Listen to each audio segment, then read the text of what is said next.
प्रीतिकथामध्ये आपले स्वागत आहे. थांब ना अजून थोडा वेळ. त्याच्या पाठमोऱ्या आकृतीकडे बघत ती म्हणाली. तिला हाताला धरून अलगद उठवत तो म्हणाला, थोडा वेळ करत सूर्यास्त होत आला बघ. चल लवकर घरी पळू बघ. वाट बघत असतील सगळे. ती त्याच्या कुशीत शिरत म्हणाली, राहू दे ना असंच. तिच्या त्या बालिश विनंतीला तो नकार देऊ शकला नाही. पण त्याला स्वतःला आवरायला हवं होतं. त्याने तिला मिठीतून दूर केलं आणि नेहमीप्रमाणे घराच्या मागच्या वड्याकडे सोडून आज तो एकदाही मागे न वळता निघून गेला. ती मागल्या दाराने आत आली आणि सरळ माडीवर गेली. तिथे आई घाबरीघुबरी तिचीच वाट बघत होती. ती येताच आईचा जीव भांड्यात पडला. अगं किती वेळ. आबांना 2 वेळा थांबवले मी वर येता येता. चल पटकन तयार हो. आई एवढं सांगोस्तोवर खालून आबासाहेबांची हाक वजा आज्ञा आली. सरिता, आटोपलं की नाही तुमचं? या लवकर खाली सुमेधला घेऊन. पाहुण्या मंडळी खोळंबलीत. मुहूर्ताची वेळ टाकून चाललीये. हो हो आलेच. आईने त्यांच्या हाकेला प्रतिसाद दिला आणि पटकन सुमेधाला तयार केलं. खाली हळदीच्या मांडवात घेऊन आल्या. तिला अविनाशची उष्टी हळद लागली. सुमी यंत्रवत खोटं हसू घेऊन नवरी म्हणून सजून बसली होती. एक एक विधी पार पडत होता. तेवढ्यात तिने अंगणाच्या कोपऱ्यात तिला हालचाल जाणवली. इतक्या लग्नाच्या धामधुमीत फक्त तिलाच त्याचं अस्तित्व जाणवलं.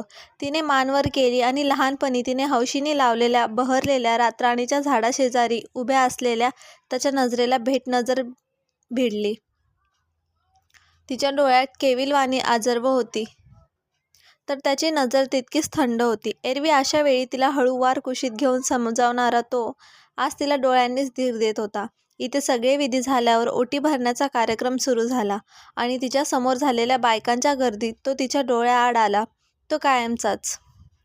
हळदीचा कार्यक्रम आटोपल्यानंतर नाही म्हटलं तरी दुसऱ्या दिवशी लग्न मंडपात न्यायच्या सामानाची, नवरीच्या साज शृंगाराच्या सामान वेगळं ठेवण्याची, त्यात तिचं सासरी पाठवायचं सामान, या सासऱ्याची चांदाभान करता करता तशी अर्धी रात्र सरलीच होती. घरच्यांसहित पाहुणे मंडळी सुद्धा कामात व्यस्त होतं. सगळे खुश होते. बोलणे आवाज, हास्य फवारे सुमीच्या वरच्या खोलीपर्यंत पोहोचत होते. पण खोलीत मात्र भयान शांतता होती आणि काळाकुट्ट दाट अंधार. पण समोर असलेल्या त्या एकमेव खिडकीतून येणारी चंद्रकिरण अंधाराचा भेद करीत खोलीत शिरत होती. त्यामुळे जरा कुठे खोली उजळू पाहत होती. तो सुमेधाने पडदा ओढून पुन्हा खोलीत अंधार केला. तेवढ्यात जिन्यात पावलं वाजली. काकण देखील किणकली. यावेळी कोण, आई किंवा वहिनी असे? मी झोपली की नाही ते पाहायला आले असेल, असा विचार करत सुमी लगबगीने घेऊन पलंगावर पहुडली आणि तिने पांघरून डोक्यावर ओढून घेतलं. खोलीचं दार उघडून कोणीतरी आत डोकावलं. आई, वंस झोप. वहिनीचा आवाज सुमीच्या कानावर पडला. पाठोपाठ दार ढकलण्याचाही आवाज आला. सुमेधाला वाटलं वहिनी निघून गेली, म्हणून तिने डोक्यावरचं पांघरून दूर सारलं. तर समोर आई आणि वहिनी दोघी तिच्याकडे भरल्या डोळ्यांनी बघत उभ्या होत्या. वहिनी बाजूला येऊन बसली आणि आई उशाशी. सुमीनं अलगद आईच्या मांडीवर डोकं ठेवलं. वहिनी तिच्या चेहऱ्यावरून हात फिरवत उद्गारली, माफ कर बाळा, तुझं प्रेम नाही मिळवून देऊ शकलो आम्ही, पण प्रयत्न करत होतो ग दोघी. वहिनी, तुम्ही तुमच्या परीने सारं केलंत. आता प्रयत्नांचा काळ सरला. झालं गेलं विसरून जा सारं. ती तितक्यातच शांततेत म्हणाली, शेवटचं रडून घे पोरी. आई केविलवाण्या नजरेने तिच्याकडे बघत नाही ग आई, रडायचं तोवर रडले. आता नाही रडू येत. असो, आणि म्हटलं ना मी. विसरा मागचं सगळं. चला सकाळी लवकर उठायचं आणि हसा आता. लग्न आहे उद्या माझं. हे सांगताच तिची नजर निर्विकार होती आणि आवाज खोल गेला होता. आता यावर बोलणार तरी काय? त्या दोघी निमूट तिथून उठून गेल्या. लग्न झालं. सूर्यास्त असताच चालला होता. लग्न समारंभ आटपून सगळ्यांचा निरोप घेऊन आज वराडी मंडळी अविनाशच्या त्याच्या घरी राहणार होती आणि काही दिवसांनी मग अविनाश आणि सुमेधा मुंबईला निघणार होते. मग या गावाशी माणसांशी संबंध संपला, तोही कदाचित कायमचाच. जाता जाता सगळे काही बाई सांगत होते. आई पोरीला सांभाळ म्हणत रडत होती. वहिनी जप जीवाला म्हणत होती. दादाला या दोघींनीही आवरता आवरता पुरेवाट झाली होती. आई आबा ते दूर उभे राहून असावं टिपत होते. पण गाडी वळसा घेईपर्यंत तिची नजर मात्र त्या वडामागे उभ्या असलेल्या त्याच्यावर खिळली होती. गाडी वळण घेऊन मुख्य रस्त्याला लागली आणि गाडीत तिच्या नंदेची थट्टामस्करी सुरू झाली. तीही त्याला वरवर प्रतिसाद देत होती, पण मन मात्र अलगद त्याच्या ओंजळीत ठेवून आली होती. नुसत्या शरीराने ती त्यांच्यातच वावरत होती. शेवटी सगळे विधी व्यवस्थित पार पडले आणि अविनाश बरोबर ती मुंबईला आली. आठवडाभर सगळं उसवत लावत सेट करत वेळ लागला. हळूहळू स्थिरास्थावर झालं. अशीच एका रात्री ती बेडरूममध्ये आली. अविनाश शांत झोपला होता. खिडकीतून चंद्रप्रकाश त्याच्या चेहऱ्यावर पडत होता. निरागस भाव त्याच्या तोंडावर पसरला होता. तिने क्षणभर त्याला निहाळलं आणि ती रूमला लागून असलेल्या बाल्कनीमध्ये उभी राहिली. खाली रस्त्यावर गाड्यांची येऱ्या-जाऱ्या सुरू होती. रस्त्यालगतचे दिवे चकाकत होते. मंद वाऱ्याच्या झुळकेने पडदे हालत होते. दूर दूरपर्यंत मुंबई नगरी लकाकत होती. पण तिच्या पुढे मात्र तरळत होता भूतकाळ, अगदी काल परवा घडून गेल्यासारखा. सुमेधा सर्जेराव शिर्के, डोरली गावाचे सर्वेस्व सर्जेराव शिर्क्यांचे लेक. सरिताबाई आणि सर्जेरावांचं धाकलं कन्यारत्न. मोठे चिरंजीव संग्रामराव आणि त्यांच्या स्वभावती सुरेखा, असं सुखवस्त कुटुंब. सर्जेरावांचा साखर कारखान्यांचा व्यवसाय होता. त्याचे हिशोबाचे कामकाज पाहणारे रामजी नाडकर्णी कारखान्यात आणि घरीही येणे जाणे असायचे. तसे त्यांचे घरही सर्जेरावांच्या वाड्याच्या मागच्या बाजूला होते. त्यांचा एकुलता एक लेक संजीव आणि सुमेधा एकाच वयाचे, सोबतचे लहानचे मोठे झाले. लहानपणी हातात हात गुंफून गावभर फिरायचे. नदीकाठी भातुकली मांडायचे. राजा राणी बनून खरे नवरा बायको असल्यासारखे वागायचे एकमेकांशी. सुमी संजूला खोटं खोटं जेवण करून वाढायची. संजू कामाला शेतात जायचा. ती शेतात शिदोरी घेऊन यायची. दोघे आंब्याच्या झाडाखाली एकमेकांना घास भरवायचे आणि खेळून झाल्यावर नदीच्या काठावर पाण्यात पाय टाकून दोघे झाडांच्या सावलीत बसायचे आणि संजू त्याची बासरी वाजवायचा आणि सुमी मुग्ध होऊन जायची. कधी कधी दोघांच्यात कट्टी-फू व्हायची. मग संजू मुरमुरे शेव घेऊन मनवायचा आणि सुमी खुदकून हसायची आणि दोघांची पुन्हा गट्टी व्हायची. त्यांची जोडगोळी पाहून गावातील माणसं त्यांना राधाकृष्ण म्हणायची.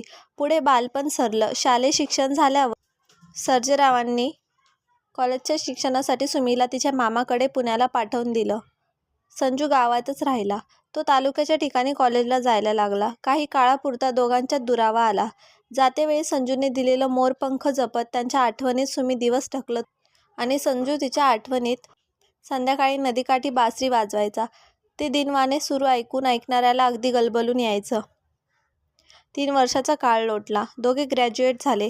हळूहळू संजू वडिलांना कामकाजात मदत करू लागला.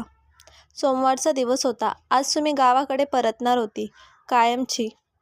आज संजूचा आनंद गगनात मावत नव्हता. तो शंभू महादेवाला गेला होता.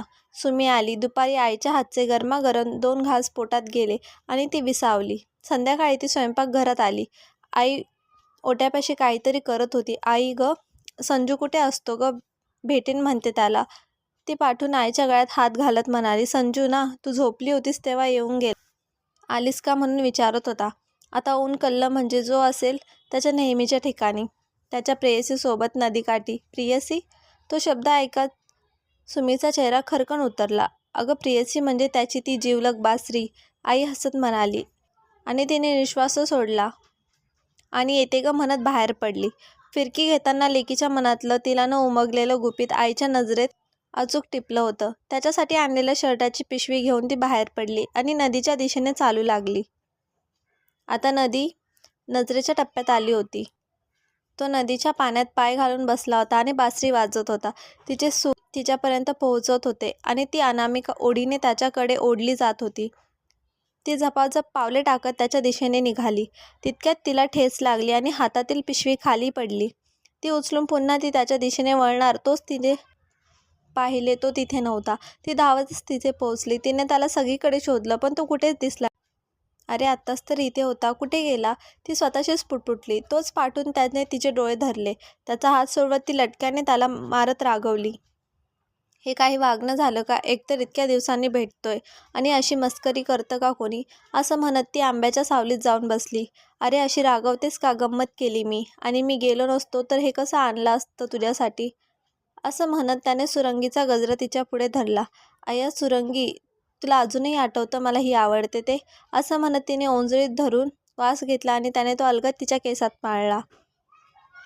तिचा रुसवा क्षणात मावळला. तिने खास त्याच्यासाठी आणलेले शर्ट त्याच्या पुढे धरलं. त्याने तो बाहेर काढून पाहिला आणि तो खूप खुश झाला. राधेचा इवला देह आता रेखीव बांधा झाला होता. केस रेशमी लांबसडक वेणी जमिनीवर पडली होती. गोरा वर्ण खुलला होता. त्यात गालावरची खळी खोल पडू लागली होती. तिचा श्यामसुद्धा रांगडा गडी झाला होता. लहानपणीचे कोवळे हात तिला संकटापासून वाचवण्या इतके समर्थ झाले होते. त्यांनी 3 वर्षाचं राहिलेला मनसोक्त गप्पा मारल्या आणि तास 2 तासांनी आपापल्या घरी परतले. काही महिन्यांनी तिच्या दादाचं लग्न ठरलं. सगळीकडे आनंदी वातावरण होतं. लग्न सराईत सगळे सामील झाले. तो सुद्धा घरचं कार्य असल्यासारखं राबला. पाहुण्यांनी घर गजबजलं आणि लग्न व्यवस्थित पार पडलं. वहिनी घरात आली आणि तिला खुश ठेवण्याची जबाबदारी दादाने सुमीला दिली आणि सुमीनेही ती आनंदाने स्वीकारली. तिची वहिनी जवळपास तिच्याच वयाची असल्याने त्याचे लगेच सूत जुळलं आणि दोघे एकमेकींच्या जिवलग झाल्या. इतक्या की एकमेकांशिवाय त्यांचं पानसुद्धा हलत नव्हतं. काय काळ लोटला. संजू सुमीचं नातंही खेळीमेळीने घट्ट होत होतं आणि एक दिवस संजूने सुमीजवळ आपल्या प्रेमाची कबुली दिली. तिनेही लगेच होकार दिला. सुमीने घरी आणि आई वहिनीला याची कल्पना दिली. त्या दोघींना संजू पसंत होता. वहिनीने दादाला सांगितलं. त्यालाही बहिणीची निवड आवडली. पण प्रश्न होता आबांचा. ते काय म्हणतील, होतील का तयार? पण ते सगळं भविष्याच्या गर्भात दडलं होतं.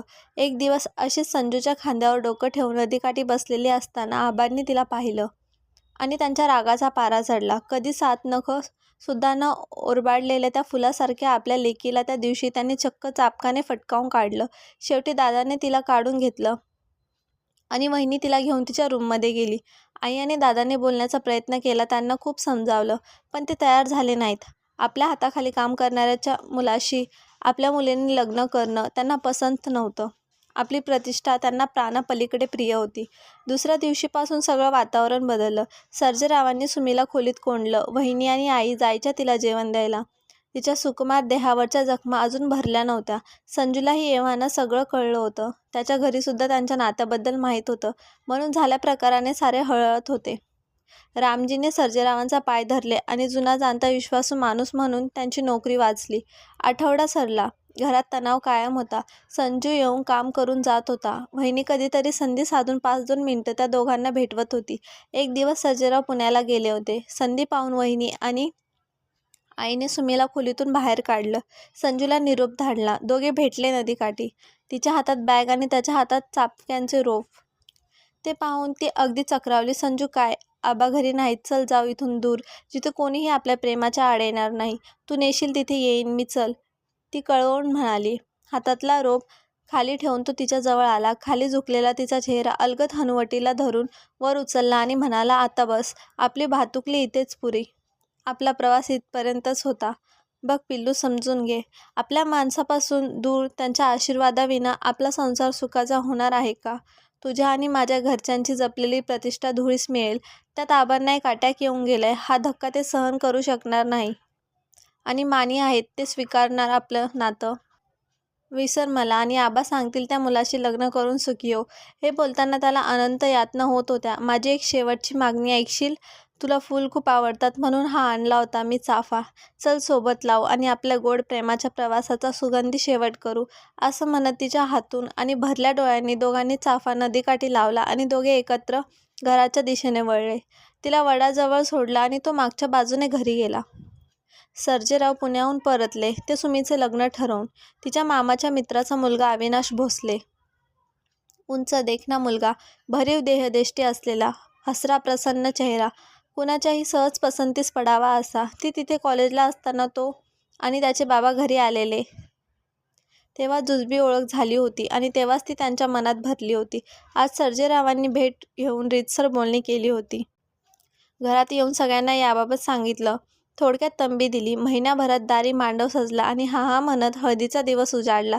सकाळी चुडा भरण्याचा कार्यक्रम झाला आणि सुमी वर आपल्या खोलीत गेली. तिथे कितीतरी वेळ खिडकी बाहेर बघत बसली होती. नदीचं पत्र दूर नजरेच्या टप्प्यात येत होतं. तिथली हिरवाई, कधीतरी तिने मांडलेली भातुकली, तिच्या करपलेल्या प्रेमाच्या आठवणी तिला अस्वस्थ करीत होत्या. ती विचारत असताना आई तिथं आली. लेकीची अवस्था पाहवत नव्हती, पण तिचासुद्धा नाईलाज होता. लेकीसाठी अक्षरशः सर्जेरावांचे पाय धरले होते तिने, पण ते काही बदले नाहीत.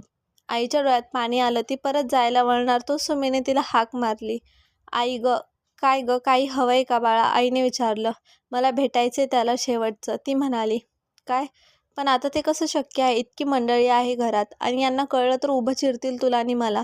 नको बाळा, आई, एक शेवटची भेट. गेल्या पावली परतेन हात जोडते, जाऊ दे मला, ती कळवळून म्हणाली.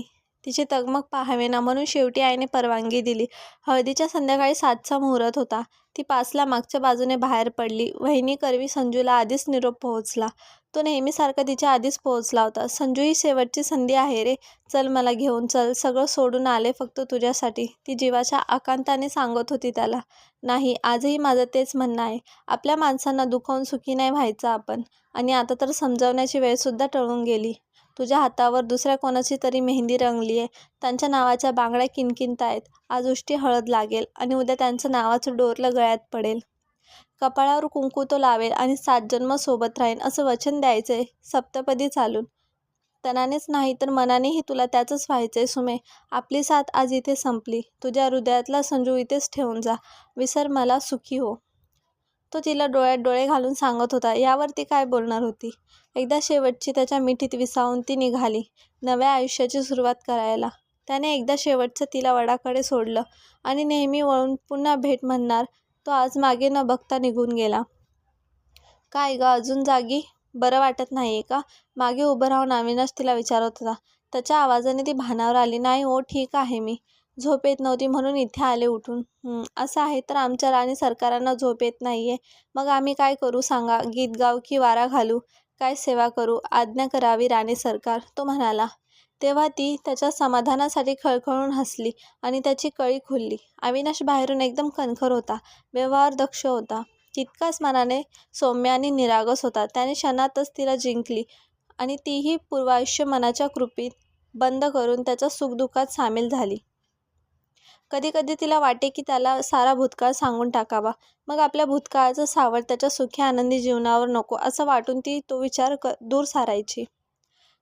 काळ सरला. कालांतराने त्यांचा संसार वेलीवर 2 गोड फुलं उमलली. मुलीच्या वेळी पहिल्या बाळंतपणासाठी माहेरी गेली तेव्हा समजले तिच्या लग्नाच्या दुसऱ्या दिवशी संजूने ते गाव सोडलं होतं आणि तो कुठे गेला कुणालाही ठाऊक नव्हतं. त्याचे बाबा अजूनही त्याच्या घरची कामं करत होते. आई बिचारी त्याच्या येण्याकडे डोळे लावून बसली होती. पुन्हा तिच्या जीवनात खळबळ उडाली. कुठे गेला असेल? त्याने जीवाचं काय बरं वाईट तर करून घेतलं नसेल ना? ऐकणं 1000 प्रश्न तिच्या मनात उमटले. पण ते पुसून टाकण्यापलीकडे ती काय करू शकत होती? तिच्या मुलीचा जन्म झाला. त्यानंतर 3 महिने राहून ती मुंबईला परतली. मुलाच्या वेळी तर सासूबाई मुंबईला येऊन राहिल्या. त्यानंतर मुलांसोबत कधीतरी सुट्टीत तिथे जाण्याचा योग असे. पण मुलं मोठी झाल्यावर अविनाश त्यांना सोडून यायचा. त्यानंतर तिचं तिथं जाणं जवळजवळ बंदच झालं. नवऱ्याचं ऑफिस, मुलांची शाळा, कॉलेज या सगळ्या संसाराच्या व्यापात ती पुरती गुरफटली. संसाराचा गाडा हाकता हाकता कधी 25 वर्ष सरली कळलंच नाही. तारुण्य सरलं. केसात रुद्धत्वाच्या चंदेरी खुणा उमटू लागल्या. चेहऱ्यावर 4-2 चुका सुरकुत्याही दिसू लागल्या. 2 वर्षापूर्वी मुलीचं लग्न झालं आणि आठवड्याभरापूर्वी मुलाचे सुद्धा. 2चे 4 हात केले. सगळ्या विधी आटपून मुलगा आणि सून सकाळीच हनीमूनला गेले. घरात अविनाश आणि सुमेधा दोघेच होते. दुपारचं जेवण आटपून अविनाश रूममध्ये वर्तमानपत्र वाचत होता. सुमेधा स्वयंपाकघरात आटपून आली. अहो ऐका ना, मला बोलायचे तुमच्याशी. ती धीर गोळा करत म्हणाली. हो बोल ना. पेपर बाजूला टाकत म्हणाला. आधी वचन द्या, मी जे काही सांगेन ते शांतपणे ऐकून घ्याल आणि माझी साथ नाही सोडणार प्लीज. मी घाबरून म्हणाली. असं काय सांगणार आहेस? नाही सोडणार तुझी साथ, वचन देतो. तिचा हात हातात घेत तो म्हणाला. तिला थोडासा धीर आला आणि तिने अंतापासून इथपर्यंत सारा वृत्तांत त्याला कथन केला. त्याने थंडपणे सारं ऐकून घेतलं. काही क्षण तिथे शांतता पसरली. तिच्या गालावरून अश्रू खाली ओघळणार तोच त्याने हातातल्या अलगद तो टिपला आणि मंद हसत म्हणाला. हे बघ सुमेधा, ज्या क्षणी माझ्या हातात विश्वासाने हात दिलास त्या क्षणी तू माझी झालीस आणि माझा तुझ्यावर पूर्ण विश्वास आहे. जे घडलं त्यात तुझं किंवा संजूचं कुणाचाही दोष नव्हता. ती परिस्थिती तशी होती. लग्न झाल्यापासून ते आजपर्यंत तू माझ्याशी निष्ठेने वागलीस, माझा संसार फुलवलास. जरी तुमच्याविषयी हे मला लग्नाच्या पहिल्या रात्री सांगितलं असतंस तरी मी तुला माझी अर्धांगिनी म्हणून स्वीकारलं असतं आणि लग्नाच्या काही काळ आधी कळलं असतं तर कदाचित मीच तुझ्या वडिलांना समजावून तुम्हाला एकत्र आणलं असतं. पण असो, जे घडून गेलं त्याबद्दल चर्चा करण्यात काही फायदा नाही. तर मी तुला सांगू इच्छितो, माझ्या मनात तुझ्याबद्दल कोणतेही अडी नाही. त्यामुळे झालं गेलं विसरून जा आणि खुश राहा. आज खूप हलकं वाटतंय. माझी एक इच्छा आहे, सांगू का? ती त्याच्या मिठीत विसावत म्हणाली. हो बोल ना. तो म्हणाला. मला एकदा संजूला भेटायचे, पण जर तुमची परवानगी असेल तरच. ती दबकत म्हणाली, अरे हो हो, त्यात परवानगी कसली? आणि मलासुद्धा पाहायचे त्याला, ज्याच्या समजावण्यामुळे माझी राणी मला भेटली. अगं पण तू तर म्हणालीस की आपल्या लग्नाच्या दुसऱ्या दिवशी त्याने गाव सोडलं म्हणून. मग आता कुठे भेटेल तो आपल्याला? तो उत्साहाने म्हणाला. अहो काही दिवसांपूर्वी वहिनीचा फोन आला होता, संजू गावी परत आलाय म्हणून. तिने सांगितलं. ठीक, तर मग उद्याच निघू. जा तयारी कर, तो म्हणाला. ती संध्याकाळी तशीच सरली. दुसऱ्या दिवशी दुपारी 12ला जेवण करून निघाले. 4 तासांचा प्रवास करून गावात पोहोचले तेव्हा संध्याकाळचे 4 वाजले होते. गाव बरंच बदललं होतं. नदीवरच्या बाजूने जाणाऱ्या पायवाटाचे रूपांतर पक्क्या रस्त्यात झाले होते. नदीच्या काठावरची हिरवळ अजूनही टिकत होती. अविनाशने बाजूला कार पार्क केली आणि ते दोघे उतरून खाली आले. तिथे बरीच झाडे बहरली होती. त्यात तिथला डवरलेला चाफा उठून दिसत होता. आज तिथे बाक होती. 4चा सुमार होता, तरीही तिथे जास्त कोणीच नव्हतं. मात्र त्या झाडाखाली एक इसम बसला होता. बहुधा तो बासरी वाजवत असावा. तिचे मंत्रमुग्ध सूर दुरावले पसरले होते. तिने क्षणार्धात त्याला ओळखलं. तो संजू होता. दोघे तिथे पोहोचले. ते त्याच्या मागे पोहोचताच त्याने बासरी वादन थांबवलं. आलीस सुम्या, ये, तुझीच वाट बघत होतो. तो उठून मागे वळत म्हणाला. वृद्धत्व त्याच्याही देहावर खुणा दाखवत होतं, पण त्याचं हसरं मुख सारं लपत होतं. कसं रे, न बघताच ओळखतोस दरवेळी? ती ओघाने बोलून गेली, पण सोबत अविनाश हे लक्षात येताच ती जरा मागे सरकली. संजू त्याच्या जवळ आला तेव्हा तिच्या गळ्यातल्या मंगळसूत्रावर त्याने एक कटाक्ष टाकला. हे तिच्या नजरेतून सुटलं नव्हतं. संजू, हे अविनाश, माझे माझे तिची जीभ वळत म्हणत. ती फार अडखळत होती. तिची अवस्था अविनाशने ओळखली आणि तोच पुढाकार घेत म्हणाला, मी अविनाश, सुमेधाचा पती. मला तुमचे आभार मानायचेत. त्या दिवशी जर तुम्ही तिला समजावलं नसतं तर कदाचित आज आमचा हा यशस्वी संसार झाला नसता.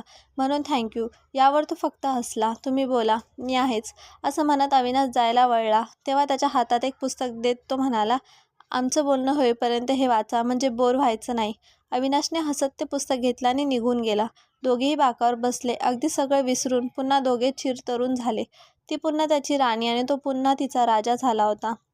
हातात हात गुंफून आणि त्याच्या खांद्यावर डोकं ठेवून ती विसावली होती. गप्पा झाल्या आणि तो बासरी वाजवू लागला. कितीतरी दिवसांनी तो तिची आवडती धून वाजवत होता. इकडे अविनाशने पुस्तक उघडलं. त्यात कागद होता. तो उघडून पाहिला. ते पत्र होतं, संजूने अविनाशसाठी ठेवलेलं. तो वाचू लागला. अविनाश, नमस्कार, मी संजू. माझ्याबद्दल सुमीने तुम्हाला सगळं सांगितलंच असेल. कधी काळी आम्ही सोबत मांडलेली भातुकली सत्यात उतरवण्याची स्वप्न पाहिली होती, पण ते काही होऊ शकलं नाही. पण तुम्ही माझ्या प्रेमाला सांभाळलंत. तिला माझ्यापेक्षा कित्येक पटीने जास्त प्रेम, सुख दिलं, त्याबद्दल तुमचे खूप आभार. सुमीसुद्धा समोरच्या व्यक्तीला प्राणापलीकडे जपते. तिनेही निष्ठेने तुमच्याशी संसार केला. या जन्मी काळजावर दगड ठेवून माझ्या राणीचा हात मी तुमच्या हाती दिला होता, पण पुढच्या जन्मी मात्र माझी सुमी फक्त माझी असेल. तोवर तिची काळजी घ्या. येतो, संजू. हे वाचून काहीतरी अनिष्ट घडेल असं वाटून अविनाश गाडीतून उतरून धावत त्याच्याजवळ आला. पण तिथे तसं काहीच नव्हतं. त्याला पाहून सुमी बावरून संजूपासून दूर झाली. अहो साहेब, थोडा वेळसुद्धा विरह सहन होत नाहीये होय? जा जा, तुमच्या बायकोला घेऊन जा. आपल्या शेवटच्या भेटीची वेळ संपली सुमे. जा प्रिये, दिल्या घरी तू सुखी राहा, संजू म्हणाला. ते दोघे भरल्या डोळ्यांनी वळले. तोच मागून त्याचा आवाज आला. पदराआड लपवलेलं मंगळसूत्र घालून जा. तुझा हा जन्म त्याच्या नावे आहे. तिने मागे वळून पाहिलं तेव्हा तो हसत बाकावर लवंडला होता आणि तोंडातून फेस येत होता. ती त्याच्या दिशेने धावणार इतक्यात तो होती नव्हती ताकद एकावटावून ओरडला, मागे फिर सुमे, आपल्या भेटीची वेळ संपली. अविनाश, घेऊन जा तिला. जा, लवकर निघा. आजवर त्याचा प्रत्येक शब्द पाळला होता तिने. हा तरी कसा मोडणार होती? ती मागे फिरली. जाता जाता तिच्या कानी शब्द पडले, योग्य वेळी हाकेला धावून आलास मित्रा. तुझे आभार. अविनाशने तिला गाडीत बसवून पाणी दिलं आणि ती शांत झाली. तशी गाडी तिच्या माहेरच्या घराच्या दिशेने वळली. वहिनी आणि दादा घरीच होते. त्यांचे लेक आणि सुनेबाई शेतावर गेल्या होत्या. आई देवळात तर आबा गावात फेरफटका मारायला गेले होते. जरा इकडच्या तिकडच्या गप्पा करत सगळे ओसरीवर बसले होते. इतक्यात वाड्यावर काम करणारा धोंडूगडी आला. दादा, नाडकर्ण्यांचा संजू दादा गेले जी, हे ऐकून अविनाश सुमेधाच्या पोटात धस्स झालं. दोघांनी एकमेकांकडे पाहिले. त्याने तिला शांत राहण्याची खूण केली. अरे, केव्हा घडलं हे? कशानं गेला? दादाने विचारलं. कवा गेले ते काय माहीत नाही जी. त्या चाफ्यावरला नाग डसला त्यासनी. झाडाखालच्या बाकावर निश्चित पडले होते. एवढं सांगून तो आपल्या मार्गाने गेला. अगं ऐकलंस का, मी जाऊन येतो. सुमे बस तू. आलोच मी, असं म्हणत दादा त्याच्या मागोमाग गेला. रोज त्यांच्या बासरीवर डुलणारा नाग नेमका आज त्यांना कसा काय डसला काही कळेना. शेवटी सापाची जात ती. वहिनी आज जाता जाता म्हणाली आणि तिला संजूचे शेवटचे शब्द आठवले. योग्य वेळी हाकेला धावून आलास मित्रा. कथा आवडली असेल तर व्हिडिओला लाईक करा आणि चॅनलवर नवीन असाल तर सबस्क्राईब करा. धन्यवाद.